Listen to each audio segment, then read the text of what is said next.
आरजीकर अस्पताल में रोज नए नए खुलासे हो रहे हैं। इस बीच डॉक्टर कौशिक लाहिरी ने आरोप लगाया कि पश्चिम बंगाल सरकार का प्रशासन कोलकाता हत्याकांड के दोषियों को बचा रहा है। कोलकाता के आरजीकर मेडिकल कॉलेज में ट्रेनी डॉक्टर के साथ रेप मर्डर के मामले की जांच सीबीआई कर रही है। इस केस में रोजाना नए नए मामले सामने आ रहे हैं। इस बीच पश्चिम बंगाल डॉक्टर्स फोरम के सलाहकार डॉक्टर कौशिक लाहिरी ने रविवार 1 अगस्त को कहा कि आरजीकर अस्पताल में कथित रूप से रेप और हत्या की शिकार पीड़िता बहुत कुछ जानती थी और उसे चुप करा दिया गया। हिंदुस्तान टाइम्स से बातचीत में डॉक्टर कौशिक लाहिरी ने कहा, उसने हमेशा यह बताने की कोशिश की कि वह किससे जूझ रही थी। वह अकेली नहीं थी, कई युवा और वरिष्ठ डॉक्टर इसी तरह के अपराधों से पीड़ित हैं। उनमें से ज्यादातर को चुप करा दिया जाता है। यह चुप्पी भी हिंसा है। इस लड़की ने अपनी चुप्पी तोड़ने की कोशिश की।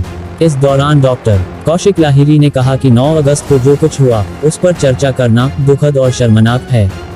जिस दिन 31 साल की पोस्ट ग्रेजुएट ट्रेनी डॉक्टर का शव अस्पताल के सेमिनार हॉल में मिला था।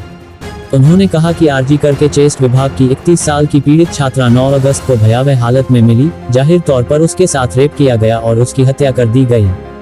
डॉक्टर कौशिक लाहिरी ने कहा कि इसके बाद जो हुआ वह हैरान करने वाला और बिल्कुल अविश्वसनीय है। जहां सुबह करीब 10:10 बजे ताला पुलिस स्टेशन को सूचना दी गई कि आरजीकर अस्पताल में कोई बेहोशी की हालत में मिला है। इस पर डॉक्टर लाहिरी ने कहा कि यह बेहोशी पर एक प्रश्न चिन्ह है। यह रिपोर्ट कौन कर रहा है? डॉक्टर कौशिक लाहिरी ने आगे कहा कि करीब 10:50 बजे किसी ने खुद को अस्पताल का हेड बताकर मृतका के पिता को जानकारी दी कि उनकी बेटी ने सुसाइड कर ली है। उस समय तक वे पहले ही जान चुके थे कि यह आत्महत्या का मामला नहीं था। यह बिल्कुल अकल्पनीय है। डॉक्टर का कहना है कि यूडी केस अप्राकृतिक मौत से जुड़ा हुआ है, जो वास्तव में एक लावारिस शव है। मान लीजिए कि कोई ट्रेन या सड़क दुर्घटना हुई है, कोई शव है जो लावारिस है या किसी को मृतक की पहचान नहीं पता है। ऐसी स्थिति में पुलिस यूडी केस दर्ज करती है। डॉक्टर लाहिरी ने आगे आरोप लगाया कि डॉक्टर के माता पिता को सूचित किया गया और बिना किसी कारण के उन्हें 3 घंटे तक अस्पताल में बैठाया गया।